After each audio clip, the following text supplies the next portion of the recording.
Where are things right now in the NFT landscape? We're filming this in early September 2022, and a lot has happened over the last few months. Like we saw NFTs throughout 2021 really come from something no one had ever heard before to hearing these massive projects just getting momentum and the aftermarket's just going crazy. Where are you seeing NFTs right now being in the space so deep at RareCircles? And how can other brands that don't have an NFT component to their business start to thrive with it?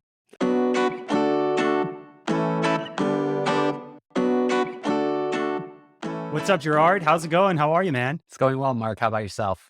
I'm doing amazing. So excited to have you on today and to be able to Likewise. dive into NFTs and e-commerce. So for everyone listening, Let's do it.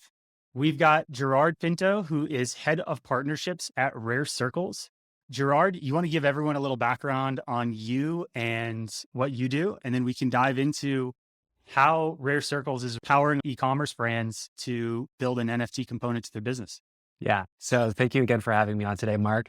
For those of you that are unfamiliar with me, my name is Gerard. I lead agency partnerships at RareCircles. RareCircles is a technology platform that allows brands, agencies, and individual creatives to launch NFT projects more efficiently. We provide a range of impactful tools that range from smart contract generation to a robust fiat and crypto checkout and a post-purchase experience where you can deliver the utility of the NFT to the community that you've been cultivating. Prior to diving into the Web3 space, though, I was working within the e-commerce realm. That's how I know Mark. I was his partner manager over at Postscript, which was a SMS marketing company within the Shopify ecosystem. And prior to that, I was working at Shopify, working with our largest design development agencies in the East Coast, and have dabbled in e-commerce businesses myself. Prior to working at Shopify, I launched a bunch of drop shipping stores. So I know how to launch a store from scratch and all the components that go into having a successful campaign. Hell yes. Love to Yeah. hear that.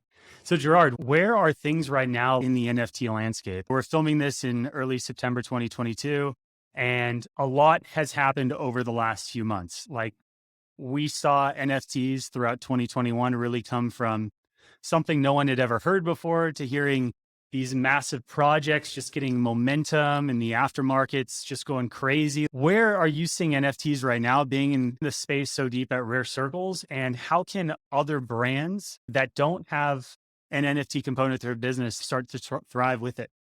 Yeah, that's a great question. I think when you look at the markets in general, there is a lot of hesitation in terms of entering the market because there has been a pullback within the space. However, when you compare the NFT and the crypto space to traditional markets, it's not even really much of a pullback. If you look at just the year 2020 to 2021, the NFT space saw 585x growth. So Yeah, while the pullback has occurred, the very large brands and brands that are on the cutting edge are still launching projects, and still is now actually a great time because you can actually start to distinguish yourself within the marketplace and offer what I like to call the second wave of NFTs, which is more based around the utility of the project instead of just a fancy JPEG with a picture for of a sure. monkey on it. For sure. I think you bring up a really interesting point right now. What is a great use case of utility right now for brands? Is it authenticity? Is it still is it community? Is it like still a regenerative arts project? I'm just curious, what are you seeing that's kicking off these projects and actually like building something that's converting well, right? Because we can build anything out there as a brand, but at the end of the day, does our community want to buy it? Yeah, I think when you look at NFTs as a whole, NFTs have a compounding effect. So the art itself could be an actual draw for people to purchase the NFT, or maybe like they like the brand, but there are different things you can add on top of that to actually increase the value, and that value that compounds over time. So community is a big driver for many brands, For sure. connecting with their fan base in a really interesting way, and understanding the data around that can be quite significant. So, Shopify, for example, rolled out with token gating within the Shopify ecosystem. So, owning an NFT allows you to unlock a certain section of your Shopify store where you have exclusive merch for your NFT holders. And if For you sure. look at some of the bigger NFT communities out there, they do things like a lot of offline events, whether you are hosting parties or meetups or gatherings, or maybe you are a influencer-led brand, and so you're offering special VIP interactions with the community as part of the NFTs. And as we go to Black Friday and Cyber Monday, I think a really interesting thing to think about is how you can actually sell NFTs as your part of your BFCM strategy and really start to separate yourself from the noise within the marketplace of just offering a 30% off or a buy one, get one free, but having a unique value prop to really connect with those VIPs that you've been cultivating over the course of the year. That's awesome. And so I'm curious too. One thing that I see a lot of these projects that have been launched over the last 6 to 12 months doing is they pushed hard with community, community, community. We're going to do events, we're going to do trainings, we're going to do this, meetup, this and that. Right. But they're selling an NFT for, let's say, the equivalent of a couple hundred US dollars to 1,000 USD, right? It's like buying a ticket that gets you access. But at the end of the day, like how long do those funds fuel the community before the project like loses momentum?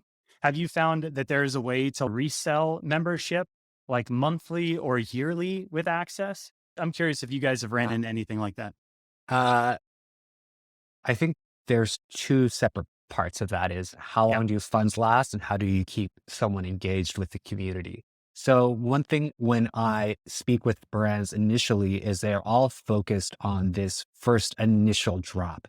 But if you only have one drop, people are going to dissipate from the group if you're not thinking about how sure. NFTs and Web3 can interact with your long-term omni-channel strategy. So that's the first point. The second point, which I think a lot of brands were unanticipating, is the fact that by receiving payment in cryptocurrency, if the market changes, you're not actually able to deliver on some of the utility that you promised because you might have Value of the $200,000 coin is dropped. in Yeah. the bank, and then that Yep. suddenly drops down to 20, 30, 50 grand.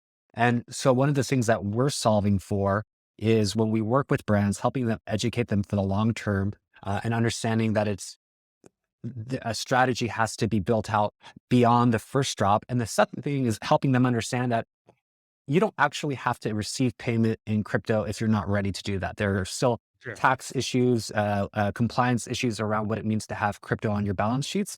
And so our solution actually allows the brands to settle in fiat currency and even sell in fiat currency. Because I was speaking with a denim brand the other month, and they found that a lot of the people that we're targeting, which are just Web3 natives, only made up a small portion of their actual audience base. For sure. Many Yeah. people who want to buy an NFT might not have even purchased crypto. And if you think about the traditional user journey of someone wanting to buy an NFT, they would have to actually go to an exchange, sign up with an account, make a deposit, wait for a day for that deposit Get a to clear, MetaMask. Yeah. MetaMask, and then transfer it Yeah. over, then come back. But we have streamlined that process entirely with our solution, allowing customers to pay with credit card. We have a non-custodial wallet that's actually generated within the checkout flow. So we want to remove the friction on both the brand side to launch the NFT and be able to fulfill on their roadmap and utility, and then for the consumer to actually participate in that project. That's super cool. So you guys have really streamlined a lot of the headache with the minting process Yeah. and actually helping users adopt it. So you brought up another great point too. We have two communities out there. We have NFT holders, early adopters, people that are used to the process, understand it, have a wallet, understand the theory behind it. They're collectors, right? And then we have the rest of the market, right? Mhm. Which are people that have heard about it, maybe want to buy it, don't really know what to do with it. How have you seen the user adoption and the activation of a non Web3 community actually be able to purchase and buy? Because when I think about a lot of the brands that I work with, if they were to launch a project, right, what type of education and communication is really necessary Mhm. to actually get them to buy it, Yeah. right? So we don't launch a project that we're trying to mint, 400, 500, 1,000, 3,000 NFTs, and it just goes nowhere. Yeah. Yeah, That's a good question. So ultimately, the way that this industry is evolving is the technology is going to work in the background. So you don't, when you're sending an email, you just care that the message goes from point A to point B. You're not sure. actually considering as an end user the interoperability between platforms. I'm on Gmail, you're on Hotmail. How does those two platforms communicate? You don't have to educate the end user on the technical implications of that. And so we're looking at NFTs in the same way. In terms of onboarding, I think you're actually going to see a massive adoption over the next couple of years, especially as brands start to focus on NFT as loyalty. So you have the traditional route of NFTs projects where you're initially just selling the NFT at, a couple $100.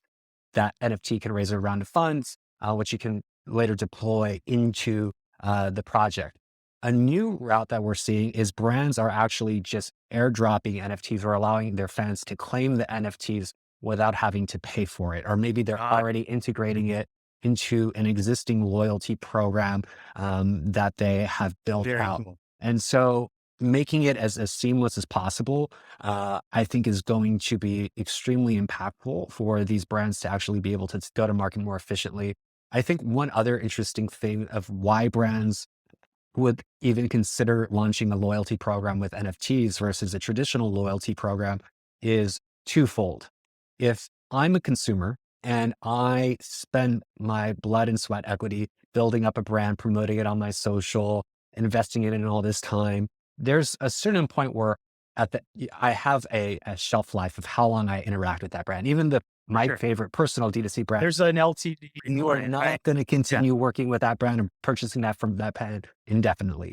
And so if I have a loyalty membership with a traditional Web2 loyalty program, I have invested all this time to build out my status with the brand. I can't resell it. It's just it's one and done. It's there. It's there. But if I'm a brand and I allow my clients and customers to get liquidity from the program, they can resell it on the secondary market. If I'm no longer participating in the brand, I now get additional value as a consumer because maybe they even have a limited amount. So you can look at this as like For sure. higher VIP tier. So like this tier alone, if you're only launching 1,000, it doesn't have to be loyalty for everyone. It can be just the most rare or premium of the premium projects. So people want to actually get these NFTs for themselves. That's one way to go about it. So I, as a consumer, can now get additional value by selling my NFT. And this opens up a secondary channel of revenue for the brand for all those subsequent secondary sales because you can set up royalties on the NFT. So NFTs as a loyalty program, they can be an immediate revenue driver and they can be a revenue driver over the long term through those secondary sales. That's epic.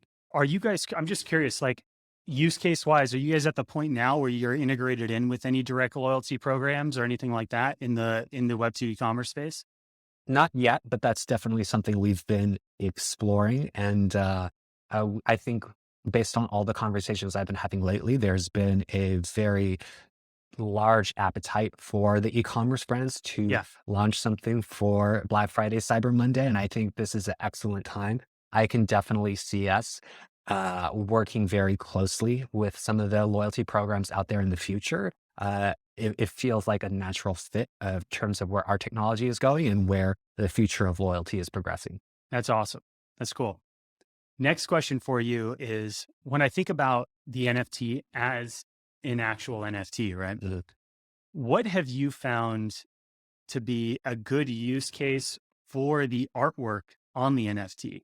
Is it character driven, right? Is it like something like, I think what's been one of the best use cases for, like, at least that I can remember in case studies from the last year and a half, has been Bobby from the Hundreds, who launched the Atom Bomb project. Like, you've got people talking about it everywhere. It's like, I've gotten ads for other agencies that are being like, have you heard of this project? It's been crazy.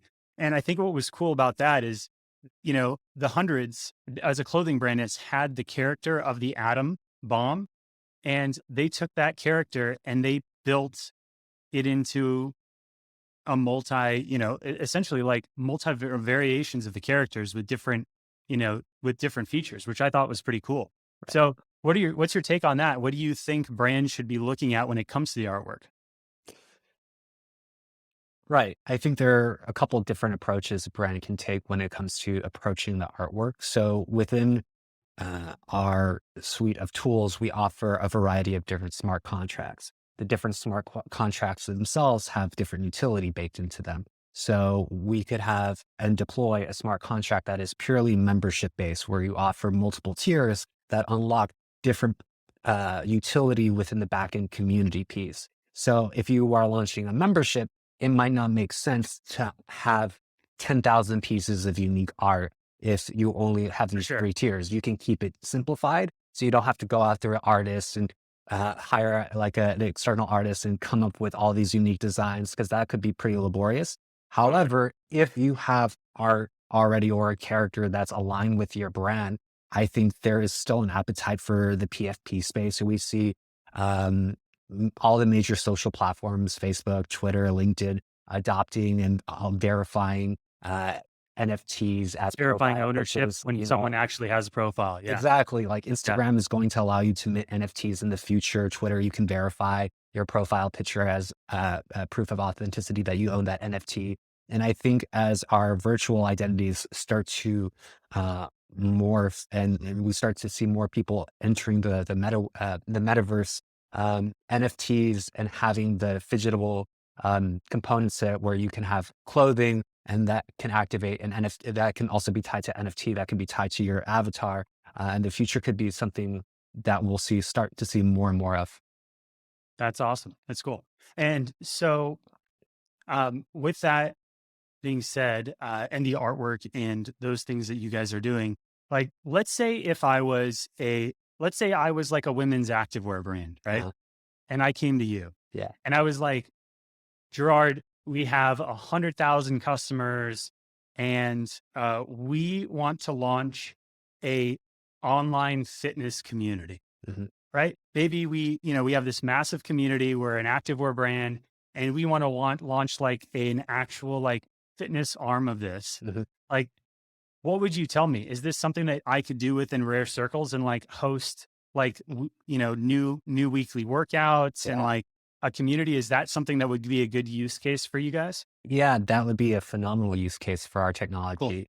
I think when I look at the ways to build community in the Web2 space, you are essentially renting your community. You build it on Facebook, you build it on Instagram. Yep. You might feel like it'll never happen to you, but there have been many brands that have been banned for those platforms because of some of the content that they post. Maybe they were posting something that wasn't aligned with the terms of services, or maybe Facebook changes its terms of services and now starts charging you a ridiculous amount to post to those groups. We Cool. saw it happen with individual businesses pages on Facebook, right? Facebook groups, you still have a decent amount of reach, but they're looking to monetize all the time new ways, new channels to increase revenue for the organization. And so I believe it's only a matter of time before your reach to the Facebook groups starts to dwindle unless you start paying. So with our Totally. community component, it's a community that you completely own, that you can have full control over, that you are not renting from one of these centralized platforms. In terms of looking at the type of members you get into that community is also very powerful from a data perspective. Because when I look at traditional loyalty programs in terms of the Web2 space, when I log into educational content or a community piece, I'm entering my email and I'm entering my password. With the Web3 space, you're entering essentially your digital wallet, digital bank account, and NFT.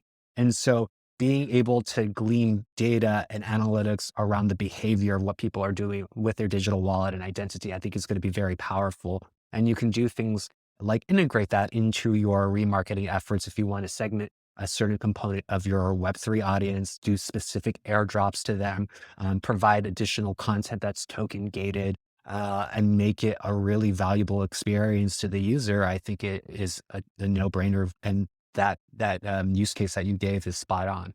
That's awesome. And another question for you, because one of the things I think that's kind of difficult being Web3 is everything being decentralized. Mhm. And with a decentralized network comes like the inability to actually communicate with people outside of a platform, right? So my question is like, are you guys able to tie specific records and ownership to any first party data points like name, email, phone number? Just because at the end of the day, like we're still in a Web2 world. If we have this audience that just gets gated directly through, the authentication of an NFT, like we still want to know from a business, like how many people are using it? Who are they? Right. Like, what are the value points around it, Yeah. right? Yeah. And I think that's been a major problem for brands in the first wave of NFT launches. If you look at someone launching NFT on, say, OpenSea, as a brand, I don't actually get any information around that customer. If they go and connect to my Discord, I might get an anonymized wallet ID. It's Yeah, very limited in terms of what I can do and the knowledge I have about that customer.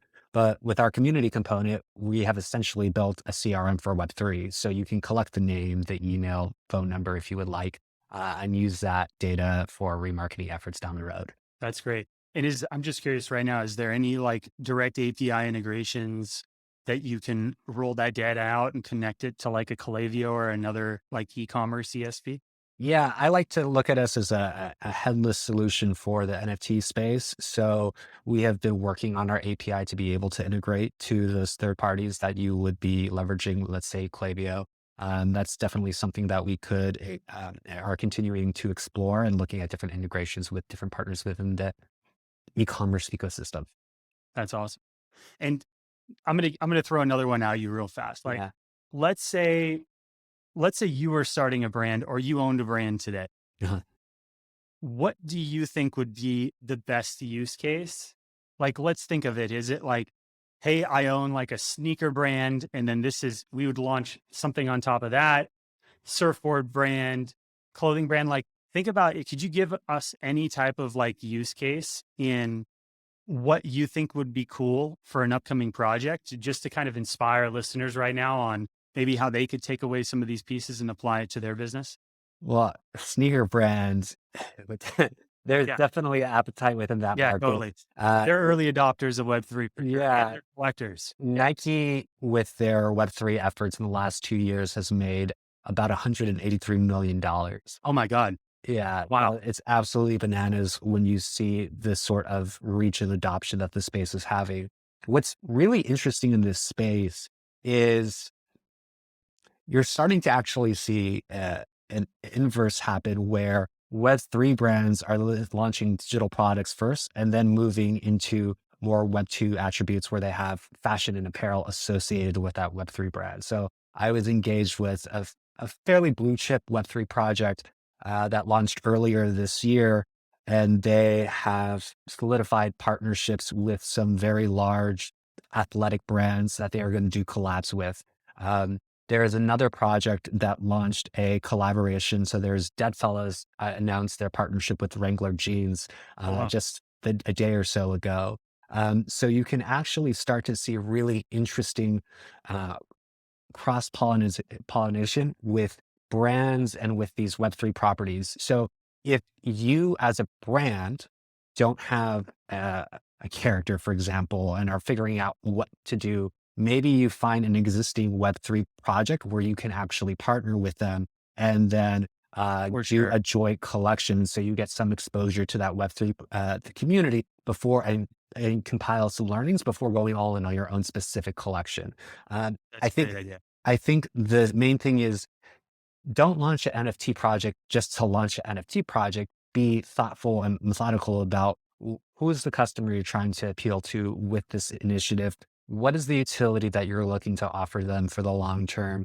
And how do you want to promote it to that audience? With Web3 projects and brands, it's also really interesting because they are all community driven at the beginning. The success of the project is not how much marketing money they spend, but the adoption of the greater community to promote that thing. So I think there's a lot of knowledge that can be gleaned from what these Web3 brands did to be applied to your own native D2C e-commerce brand when you're looking at community building efforts and how you can reward those members who are really strong devotees of your specific brand.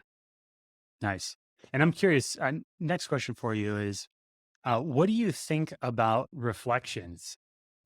And do you guys have any, roadmap to potentially build that out in the Rare Circles platform? I know a lot of projects are using reflections as a way to incentivize early adopters or purchasers of an NFT project to get other people in their network to refer them access and give them a piece of a mint. I'm curious what your thoughts are on it and if it was something on your horizon or that, wanted to hear what you thought about it. Yeah, it's not on the the immediate horizon for us, but maybe for those of maybe you can share with your audience what reflections are, and then I can elaborate on it a little Yeah, bit yeah, further. absolutely. So reflections essentially are a payment that get made to a group of NFT users. So let's say I'm launching a project, and I know about this because one of our clients is Flex Watches and Flex NFTs, and we've been working with them over the last 6, 7 months on this. And essentially, what it does is it rewards early purchasers of a project by giving them a piece of the later mint. So let's say you're minting out 1,000 NFTs, and you say the first 400 people that come through are now going to earn a reflection, which is essentially a piece of the mint of the next 600 NFTs. And so that, say that amount comes out to an additional $100 per person. That initial $100 in would be paid out throughout a wallet transfer Yeah. from the project to the early purchasers of the NFT project. So you get incentivized to mint early on and help promote and grow this community. And by knowing that you're going to get a piece of the later mint, and once the mint is closed out, then those reflections get paid out. Yeah, it's a really fascinating concept, and this is why Web3 is so exciting. And it's definitely something that I think we'll eventually adopt within the platform. Um, I think there's so many different types of use cases that you can do with NFTs. One of the other use cases that I've seen pop up lately has been renting out your NFT. So if you own a Bored Ape and you don't want to sell it, but you're not able, let's say you get access to NBA finals with your Bored Ape for some reason and you can't attend it, you can rent it out to allow someone else to be able to participate and purchase a ticket that way while you Wow. maintain ownership. So I think, Or license it out to a brand that wants yeah, to do a collab with yeah, their, right? we saw Yeah. that, a bunch of Bored Apes just did a collab with M&Ms. So they were selling like $60 M&M boxes No with way. the Bored Apes. Yeah. I don't Uh, know if you saw this, but there's, and I have, I was reading about this like probably 2 months ago, but there's like a Bored Ape burger shop in Long Beach, California. yeah, I saw that. Yeah, Yeah. crazy. Yeah. You need to go and tell me how it is, Mark. I know I Uh, haven't had a chance to uh, check it out yet, but I want to check it out. It's cool. yeah. Yeah. But going back to the reflections piece, this ties into the main difference in terms of loyalty. And I think that's, V 2.5 or V3, right? Where people are starting to see, oh, I can actually resell my NFT. And there's all these additional benefits. Maybe I get access to merch, maybe I get access to in-person event. But the fact that I'm getting now access to future sales of the product, that's massive. That is absolutely game Totally. changing for some of these fans and customers. And I think it really starts to separate why someone would want to buy them. And I would imagine something like that increases the LTV of the customer, right? Because they are Oh, continually for sure. engaged with the organization. They're like, wow, I'm, this company is now paying me for future product sales. Why would I ever give up this NFT? I'm going to continue to support them. And so maybe you have an LTV of 90 days. Maybe that increases to 160 days or, a couple of years because you own this NFT. The long-term implications of Web3 ownership, I think, are massive, absolutely massive for these brands. That's cool. And what do you think about like authentication? Like let's say for premium goods, like let's say I am a boutique sneaker brand Mhm. and I'm releasing like a $500 pair of sneakers that are going to have an authentication tag to it. Like, let's say, Yeah, yeah. first off, like, what would be the best use case actually running a project for something like that? And then how does that all tie together? Because I've seen like authentication and verification as becoming a big thing in the NFT fashion space right now. Yeah.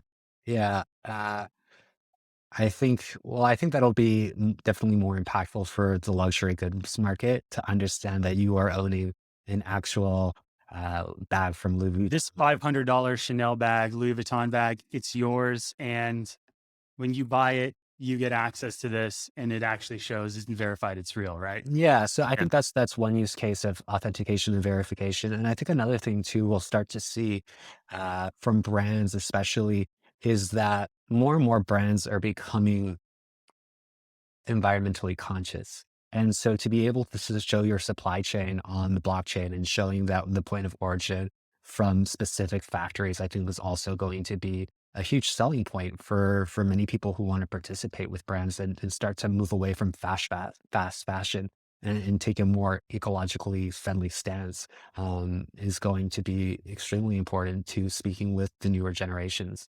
Um, and in That's pretty terms cool. of the resale value, it's with collectibles, authentication is everything, and this is the value of non-fungibility, understanding that you have a real thing that you can look at all the past sellers, and maybe the NFT actually increases in value because of who it was sold to in the past. So, um, Logan Paul, for example, bought $1 million Pokemon card, right? Yeah. So maybe the card's value, if you were to actually look at the past owner, would increase its future sale because of who has held that in It's the kind of past. like a home in the Hollywood Hills that was potentially owned by an actor or actress, right? Exactly, and Yeah. you'll see in the future, the next 10 years, home sales taking place on the blockchain, most Yeah. definitely, and I think that's also a really interesting sales point.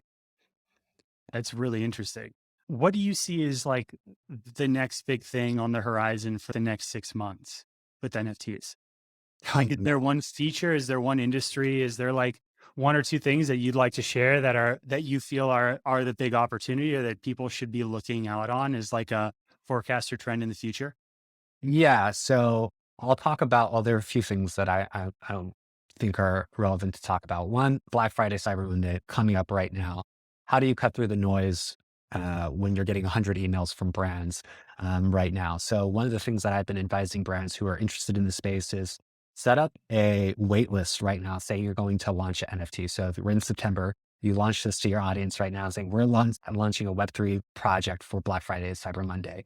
So you set it up, you build traffic to that page, then you start promoting that launch for the actual drop so people can sell you can sell the NFT to your audience like sometime mid-October, and they're paying for the NFT. So if you give 30, 40% off, let's say you give 50% off, you're still actually only giving maybe a 15, 20% discount after they buy the initial NFT. And there's going to be a limited amount of inventory. So now there's exclusivity bought into that. So I think you're going to start to see really interesting marketing trends around NFT activations.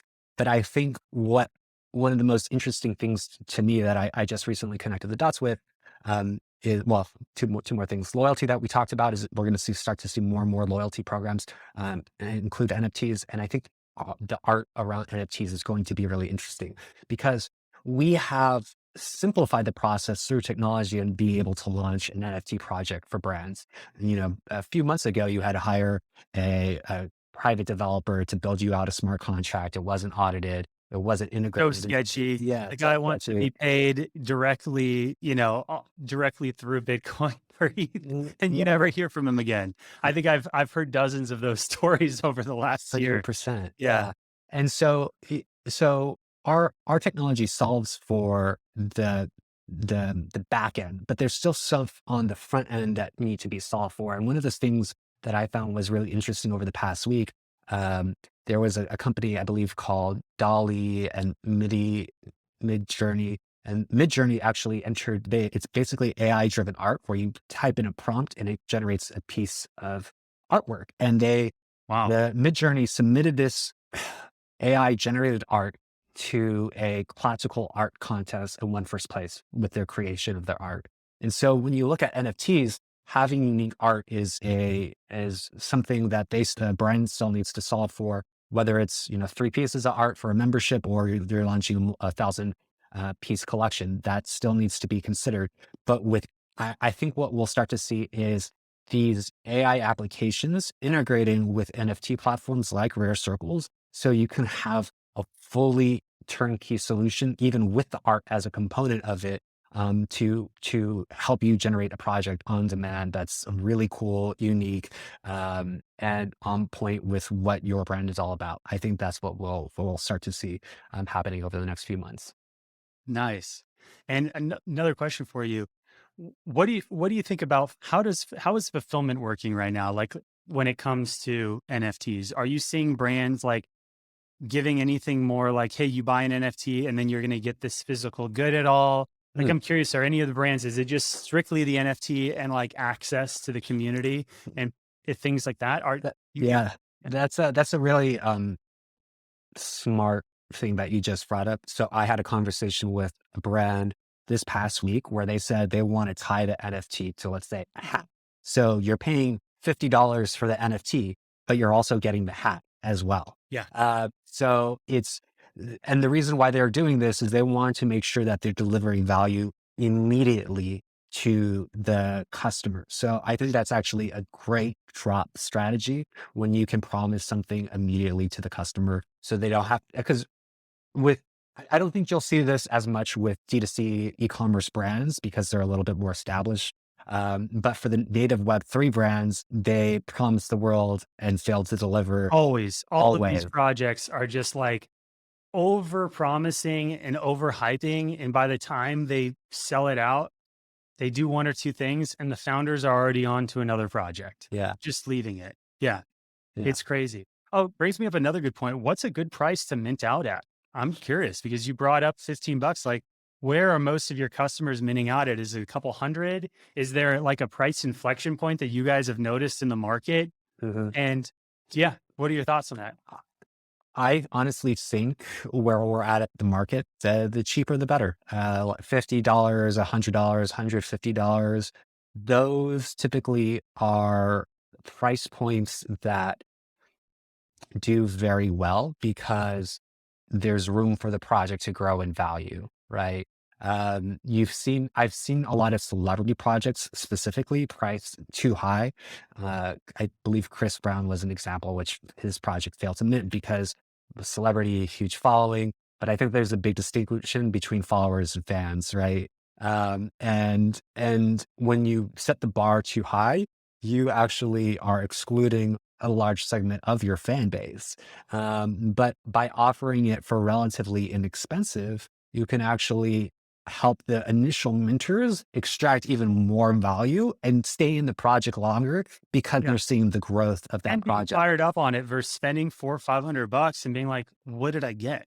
Yeah. Yeah. I You know? think and if you're not getting that hat or sweatshirt immediately, there could be buyer's remorse. And I've definitely had that happen a few times. So I would say like $100 is probably is the sweet spot for an e-commerce brand. You could do a free mint as well. If you wanted to like reward certain VIPs, you can have the ability to do that. Yeah, I think Free that would be mints, great, right? there's Like, let's say you've got customers that have spent like over $300 for you lifetime, made over 3 or more purchases, and just being like, "Hey, we're rewarding you. We're giving you access to mint a free NFT. yeah. Usually costs this much. They're going live at $150. We're giving you guys the first 50 people that mint are getting them for free." Yeah, Yeah, I think one interesting strategy you could do uh, that just popped into my mind is I'm a huge fan of contest apps like UpViral, Viper. yep, Viper. Yeah, and I think one of the giveaways could be a mystery giveaway where people don't know, but you have to share on social. You have to take a certain amount of actions, and then the NFT could be part of the giveaway, right? Where they've shared on social, retweeted, entered their email address, sign up for your That's a SMS great idea. and now you're getting this NFT and they don't know what it'll actually unlock, but you can Yeah, build it up and hype it up. And that could be a free drop, right? They're just taking certain actions to be eligible to require, or you could promote it as the NFT drop. You collect 100 points, and by taking these actions, and then you get access to the first initial drop, and we're going to cap it at 500 people or 1,000 people or whatever you want. that's awesome. Yeah. Sweet. Uh, wow, I feel like we've covered a lot Yeah. in a very short period of time. Is there anything else that's like kind of on the horizon that you wanted to share today while we're still on? Yeah, I think one of the things that I want to stress to your audience is if they are interested in launching an NFT, Q4 is the perfect time to do it. I'll give you some links that if they want to book a call and have a free consultation with their business and help understand how they could potentially implement this technology for what they're doing, happy to hop on a quick call with them and see if we can be able to help that out. So I'll put Awesome. you Well, a yep, link to put my that in the calendar, show a link notes. to, yeah, Yeah, I will be able to book us. But feel free, contact me directly. I'll give Mark my calendar link, but Cool. my email is gerard@rarecircles.com. And you can find me also on LinkedIn as well.